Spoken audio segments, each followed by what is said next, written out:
In this video, I'm going to show you how to take your outline and condense it for your note card.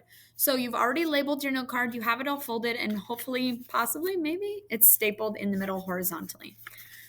So I have on the screen a sample outline. So we're going to take this outline and I'm going to show you how we would condense it on this note card. And then I will show you what my note card looks like large. So when I show you the note card, you can pause it and take a look at how I created it. So I'm going to start with the attention or the introduction. So this outline might have a few different pieces than what your outline might have, but we're just using it as an example. So this intro is pretty short compared to what your intro might have. But first, I'm going to start by labeling my pieces, and you have that in your intro and your conclusion. So I'm going to put AGD, intro to topic, and preview. So your note cards are just for you. You can write it in shorthand. You could write like texting lingo. You don't have to capitalize stuff. You don't have to write out full sentences. This is really for you. So for me, I wrote intro, the letter or the number 2, TPC, and I know that means topic. Sometimes when I take notes, I don't write vowels because it's quicker for me. And then I just wrote AGD. If you don't remember what AGD means, it's attention getting device. So maybe you need to write attention getter instead of AGD. So their attention getter is a quote. It says, "For me, the world is still a lot like black and white television." So it's a direct quote, and you can tell that by the quotation marks. Direct quotes do need to be cited correctly, so you want to put it in quotation marks and write it fully down. I personally don't like using direct quotes because I have to use a lot of space on my note cards, so I like to summarize them. But because we're using this outline, we're going to write it word for word. So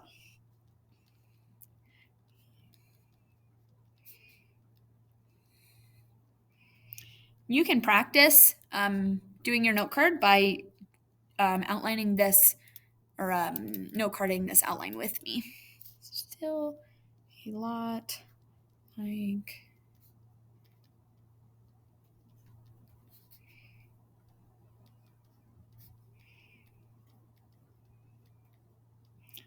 I'd also want to put who said that, but I'm not sure. Actually, on this outline, they have a bibliography. So this came from the first source. So this is from chromatopsia.info. Really hate that source, but because this is my outline, I'm going to write it down. Chromatopsia.info. Okay, my next piece is thesis, which is like our intro to topic. The iBorg, which allows colorblind people to hear color, has amazing implications for human evolution. So iBorg allows color blind to hear color equals good for evolution. And then the preview. So those are the titles of my 3 points. I'm going to write 1, 2, 3. To truly see the iBorg for what it is, we'll first take a look at the eye itself.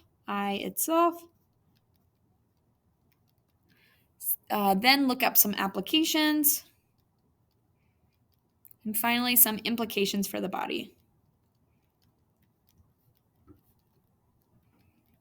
Okay, so this is what my introduction card looks like. You can see I wrote out my attention getter word for word with the lead in. I have my intro to topic. iBorg allows colorblind to hear color. It's good for evolution. Then my preview, I wrote literally 1, 2, 3, and the titles of my 3 points. I hope this isn't backwards for you. Okay, and then I'm going to continue doing the same thing. So my first point, I have 2 sides. So both of these sides are for my first point. So I am going to just take it, and I don't have to include all of the stuff. I can write it phrases. I could shorten it. But I'm going to finish these note cards, and I will post a picture of them so you can see an example of how I would have outlined this. On this outline, they also just put numbers for their sources. So on my note card, I'm also going to include the verbal citations, which you're going to want to include on your note card. All right, I will see you in the next video to talk about